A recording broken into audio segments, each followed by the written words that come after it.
Bond parameters.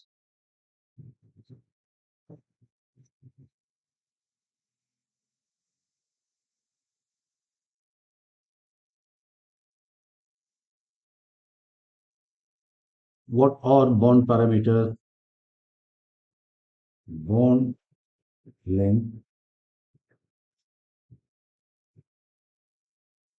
second bond angle, third bond enthalpy,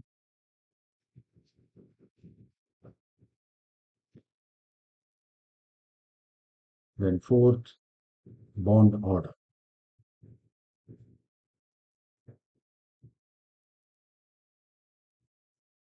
So let us discuss one by one. Bond length.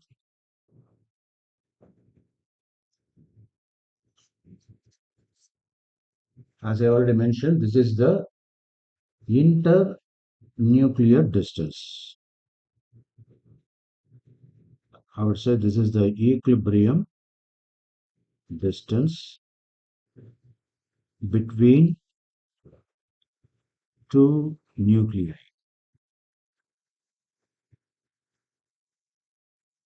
And these two are bonded.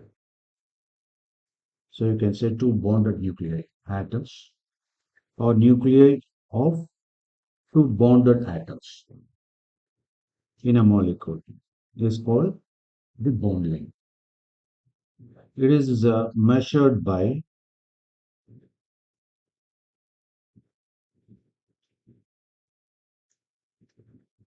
spectroscopy,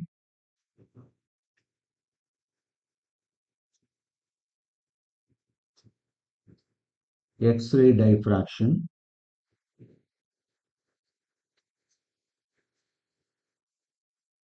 electron diffraction.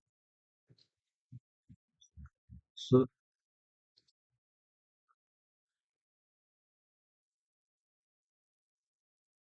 so these are the different techniques, that is spectroscopic techniques, instrumental technique, X-ray diffraction, and electron diffraction.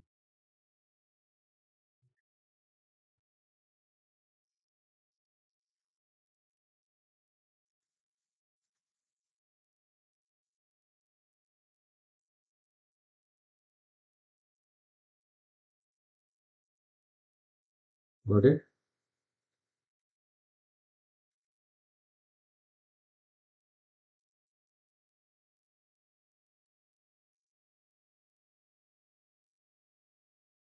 Spectroscopic technique, X-ray diffraction technique, electron diffraction technique. So these are all the instrumental part of it. Now we are going to calculate this based on theoretical aspects. So we are focusing on theoretical aspects. Let us not worry about the instrumental techniques, but you must be aware how they are determined, at least the names of equipments. Usually they are measured in terms of Armstrong. So 1 Armstrong is equal to 10 power minus 10 meters. Or in terms of picometer also, that is 1 pm is equal to 10 power minus 12 meter. So let me have atom A, another atom B. So this is the center part of the atom and this is center part of the atom of B. So the distance between them, it means this is the radius of A, this is the radius of B. So you can call it the sum of radii. So it means the bond distance is equal to Ra plus Rb. This is in the case of heteronuclear atom. They are two different nucleus. In case of homonuclear atoms, homonuclear molecules, um, hetero means different. So this is heteronuclear. Homonuclear means same. For example, both of them are of equal size. Like in the case of diatomic molecules like hydrogen, fluorine, Cl2 molecule, etc. So in that case, the radius are equal, Ra, is it not? So both of them are A. So now you can call it Ra, that is twice the Ra is equal to the distance, that is bond length.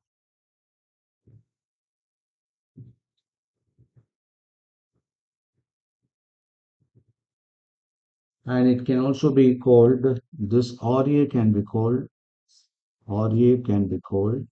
covalent radius.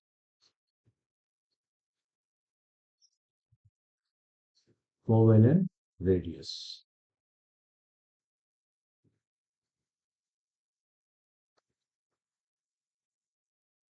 Now let us consider the chlorine molecule. Let me consider chlorine molecule.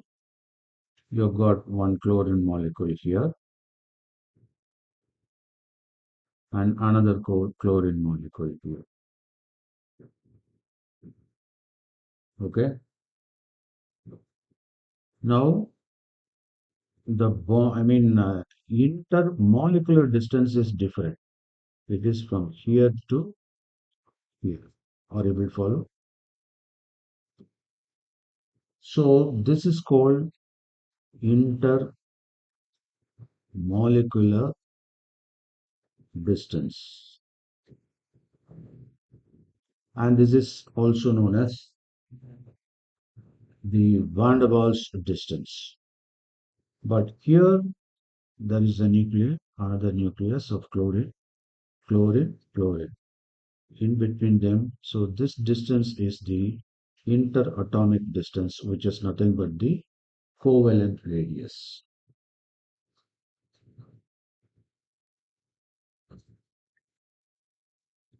That is, and I'm talking about this. So twice the covalent radius is the bond distance, the bond length,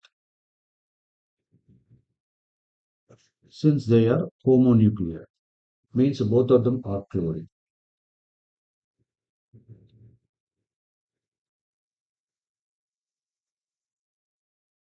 So this internuclear distance is around the 360 picometer.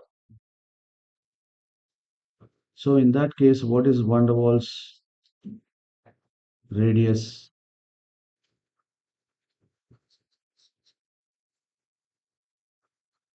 That is 360 divided by 2, 180 picometer. Okay. So this is called VDW, van der Waals radius. Then this one is half. We have to take half. And this one is half of the intermolecular distance. Similarly, covalent radius is half of the bond length. Okay, so the total bond length here is 180 picometer.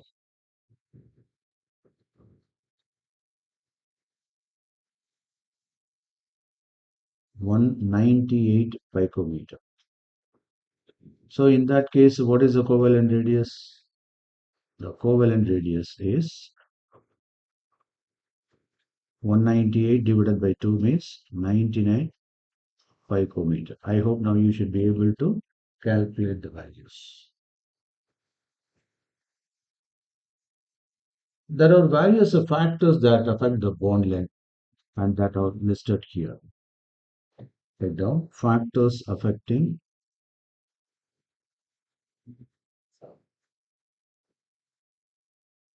bond length.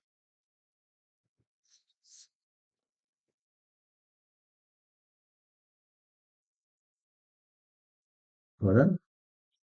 Ah,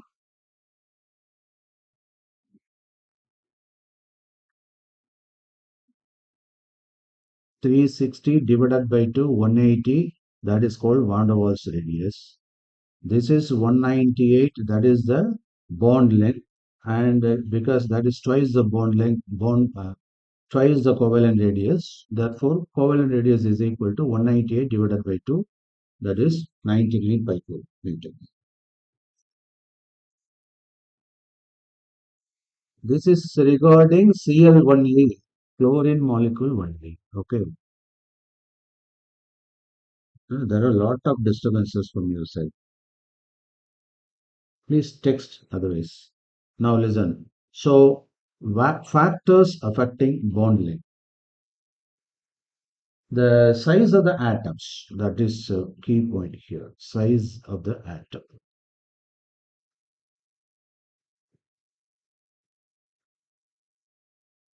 When the bond length increases with the increase of size of the atom. So that is a natural one, is it not? Increase of size of atom definitely increase the size of, the length of bond, that is bond length. So the order of bond length can be HF is less than that of HBr, HCl that is less than that of HBr, that is less than that of HI.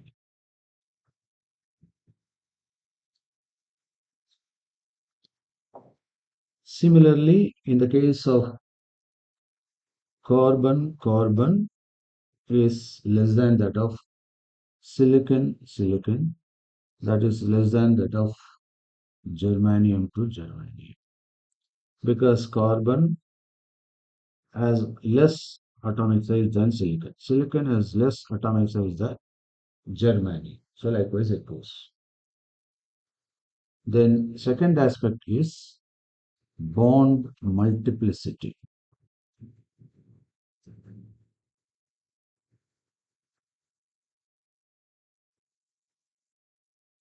Bond multiplicity. So the bond length decreases, step down. Bond length decreases as the multiplicity of the bond increases.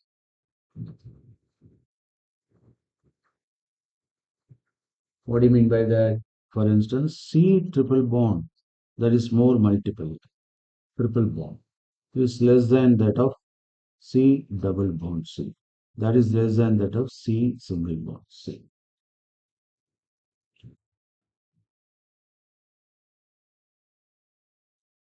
That is a triple bond means it has got one sigma bond and two pi bond.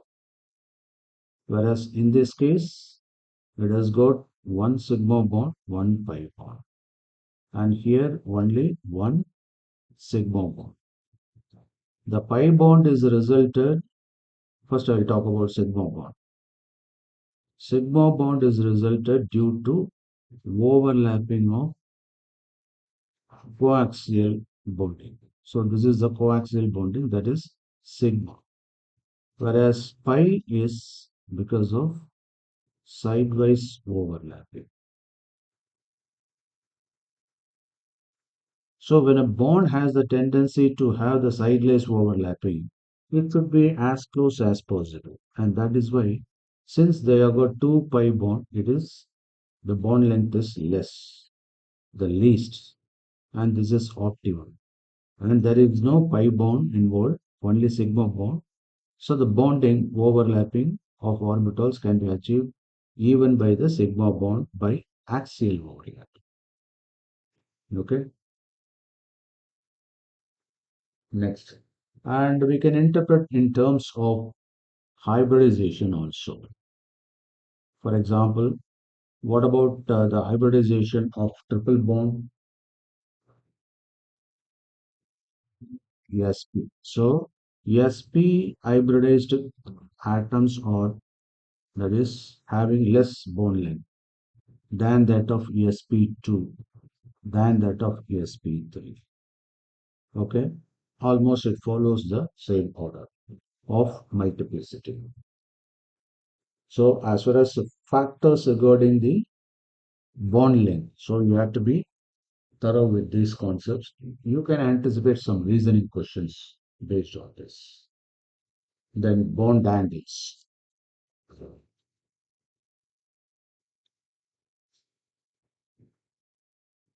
Bond angle.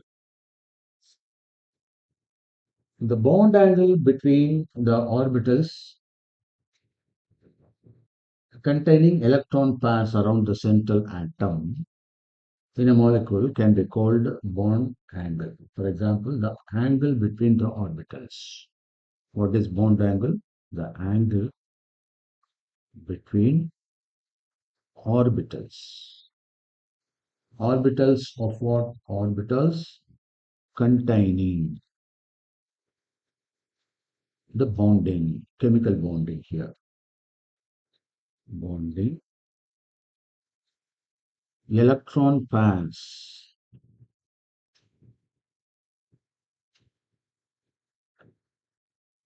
around the central atom. Around central atom in a molecule.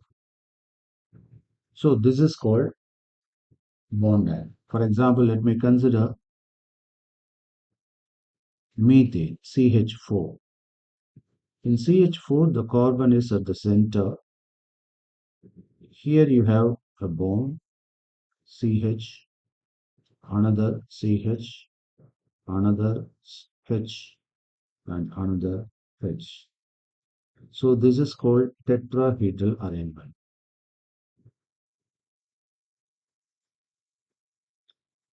Now, the distance between these CH bond is called bond angle. And which is the central atom? Carbon is the central atom. So we have the orbital overlapping between carbon and hydrogen and the same carbon with another hydrogen. So that develops the bond. So the angle between these two bonds is called bond angle. And here in tetrahedral structure, it is 109 degree 28 minutes. That is 109.5 degree. You know very well, 60 degree is equal to 60 minutes is equal to 1 degree. 60 seconds is equal to 1 minute. Okay. So when I say 109 degree, that is roughly equal to 109.5 degree. Because zero point 0.5 degree means 30 minutes. So roughly 28 minutes in this case. So you can roughly say 109.5 degree. So similarly, you have got the ammonia, NH3. It has got the pyramidal structure. Nitrogen is there, and you have got this hydrogen, hydrogen, hydrogen. And there is a non-bonding electron. It is called lone pair of electron. They don't participate in the bonding, and that is why it's called non-bonding electron. Here the bond angle is 107 degree. And now you compare the bond angle between tetrahedral structure and the pyramidal structure, which is less pyramidal structure. So the bond angle of the pyramidal structure is less. Now let me consider the water molecule H2. And here the bond angle is, you've got two lone pairs of electron, and here another lone pair of electron. So you have to put two dots. And here hydrogen, hydrogen. Usually we anticipate the linear structure for water, but because of the presence of lone pair of electrons, it is called according to valency pair repulsion theory. There is a repulsion between these two non-bonding electrons, and that pushes the OH bond down, and that is why it has come like this. So this is linear proposed, but later, according to Vesper, now we have come to the angular bond formation of water. And its bond angle is 104 degree, 104.5 degree. Okay.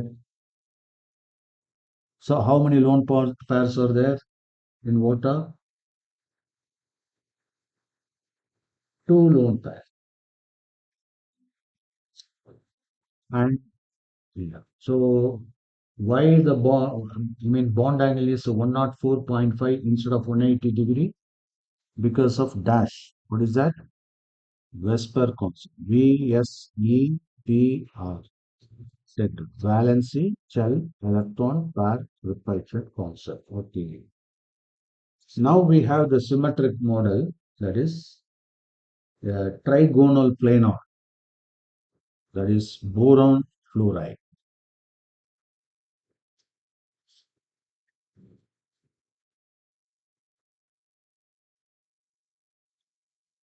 So this is 120 degree.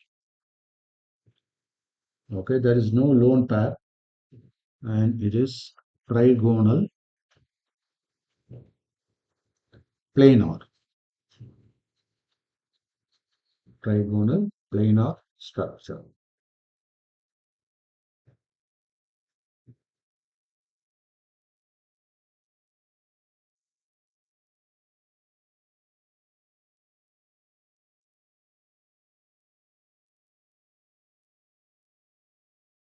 Okay, right. Now let us move to the next concept, that is next factor, bond enthalpy.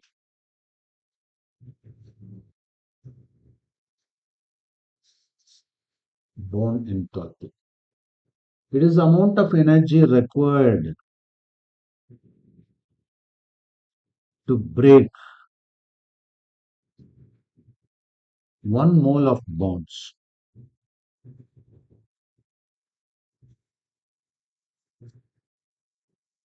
of a particular type,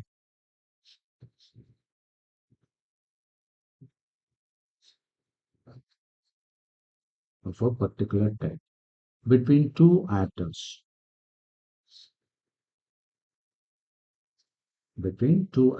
in gaseous state.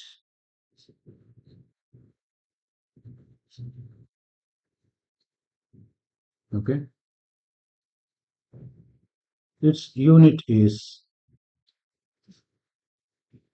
kilojoule per mole.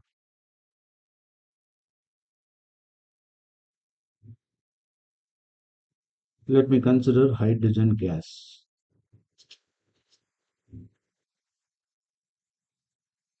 It is going to split as hydrogen gaseous atom plus hydrogen gaseous atom, so that the delta H, that is enthalpy,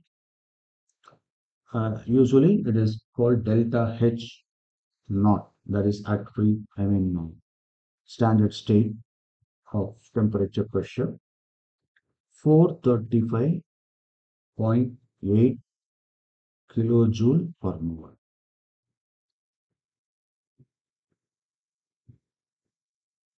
So here also you have to note down an important thing. Larger the bond, larger the bond, dissociation enthalpy, bond dissociation enthalpy.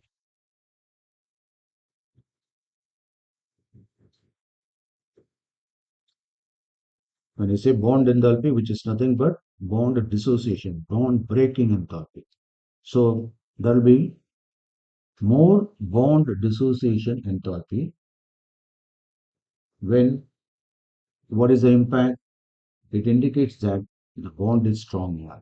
So stronger is the bond.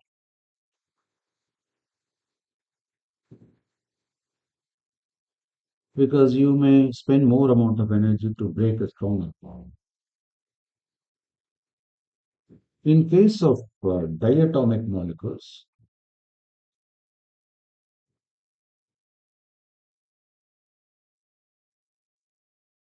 like hydrogen, oxygen, nitrogen, Cl2, or you can put even so the bond, particularly this three, hydrogen, oxygen, nitrogen, the bond enthalpies are equal to their dissociation enthalpy. Bond enthalpy is equal to bond dissociation enthalpy.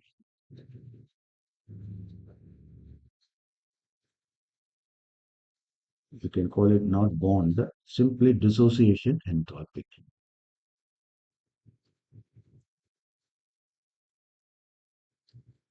In case of polyatomic molecules, it has got certain fixed values.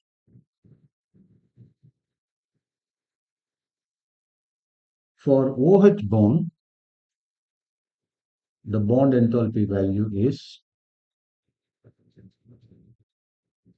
502 kilojoule per mole.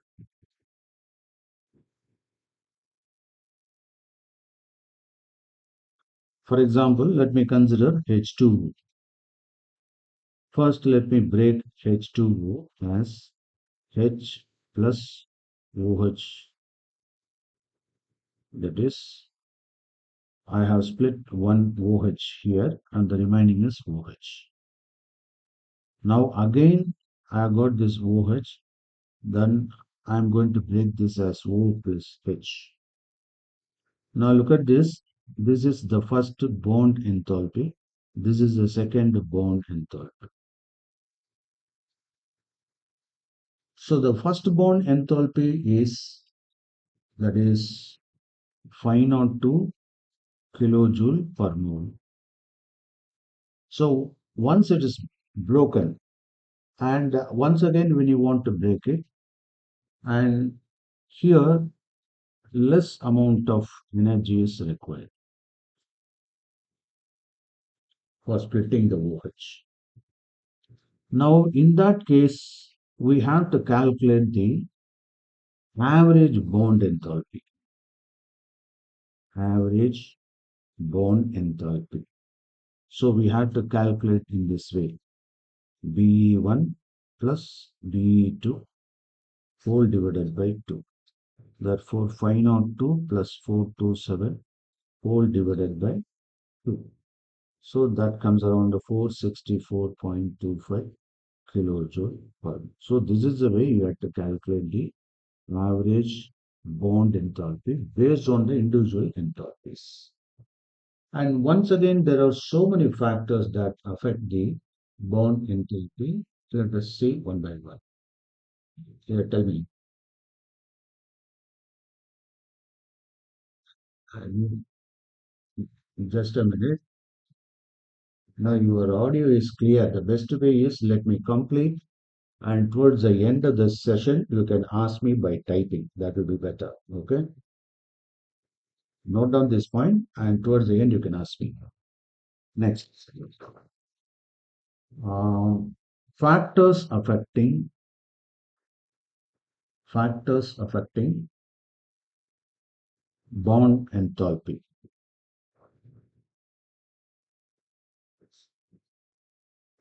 Bond enthalpy. One, the size of the atom. That is very, very important. So, size of the atom. It means greater the size of atom, greater will be the bond length. And hence, when the bond length is wider, it is easy to break. So, bond enthalpy is less.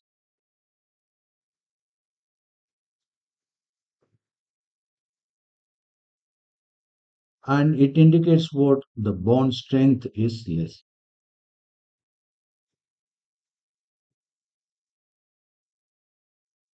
That is why you are able to break it.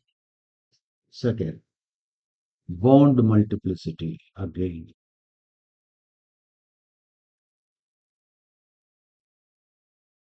It means greater the multiplicity,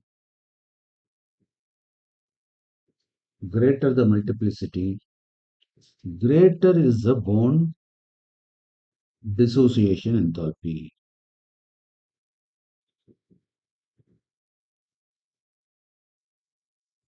So it means, firstly, it is because of the atoms they are closer.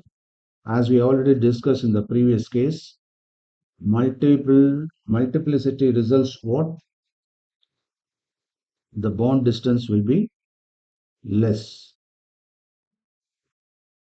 So when the bond distance is less, it is stronger. Bond strength is stronger. If the bond strength is stronger, bond dissociation energy will also be high. Okay. So in this case, H, this is weaker than O double bond O. Why? Because O double bond O, it is stronger. And that is weaker than N triple bond N. Because N triple bond S is stronger. Because much closer, shorter bond length. Okay. And that is why the bond dissociation of nitrogen is high. Third, the number of lone pairs of electrons. The number of lone pairs of electrons. So here, greater the number of lone pair of electrons, greater will be the repulsion, right? Greater will be the repulsion between the atoms. And when there is already a repulsion, then the bond dissociation enthalpy will also be less because it is already about to split. So effortlessly you can break it. And that is why less bond dissociation enthalpy. Then the extent of overlapping is also very important. The extent of overlapping. As I suggested, when you consider the linear overlapping, the extent of overlapping is more, right? So it is stronger, correct? But is more, sorry, is more. Just I will leave it to you. More. In the case of sideways overlapping, the extent of overlapping is less. Okay. Now you tell me which is stronger. This is sigma, this is pi. Can you tell me?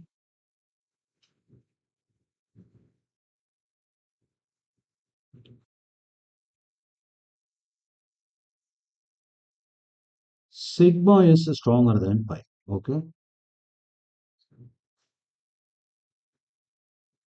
Why?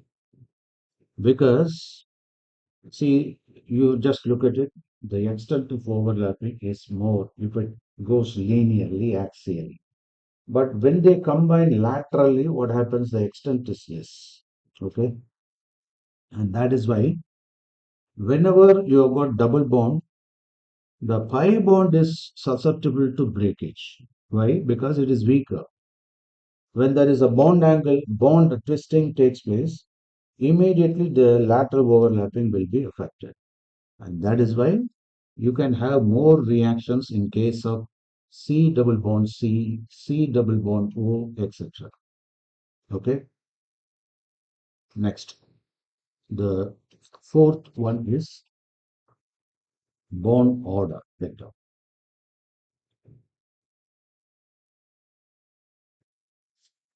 Bond order. Bond order is the number of bonds formed between two atoms.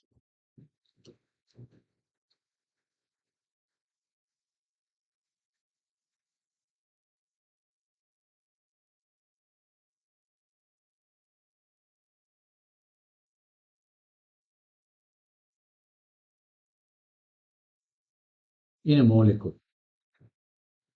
Okay. Now let us see one by one.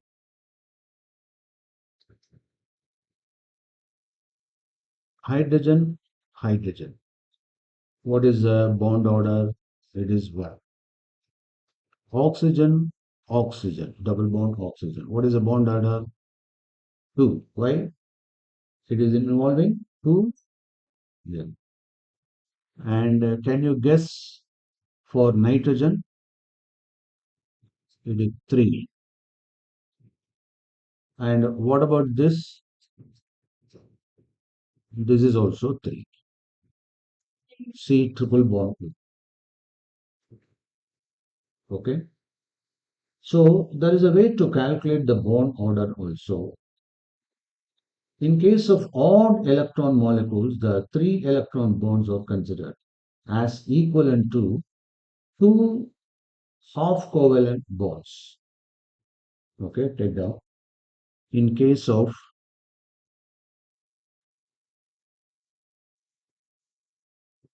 odd electron molecules,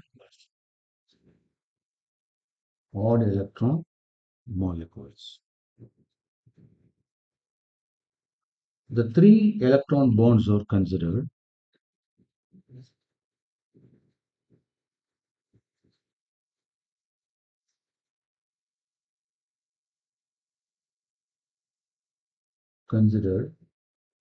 as equivalent of, sorry, half covalent,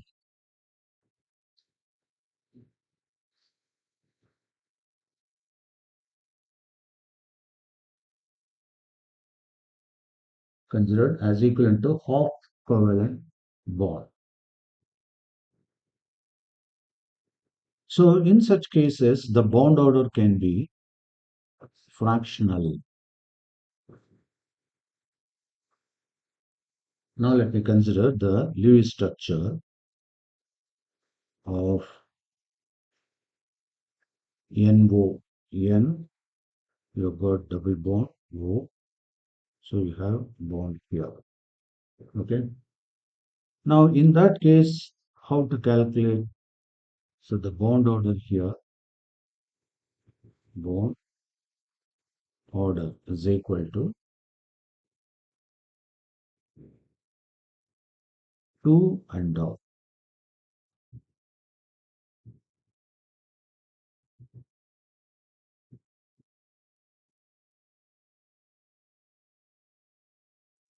In case of isoelectronic molecules and ions,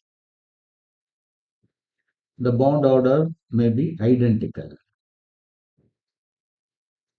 So generally bond order is directly proportional to bond enthalpy, and that is inversely proportional to bond length. So don't forget this formula.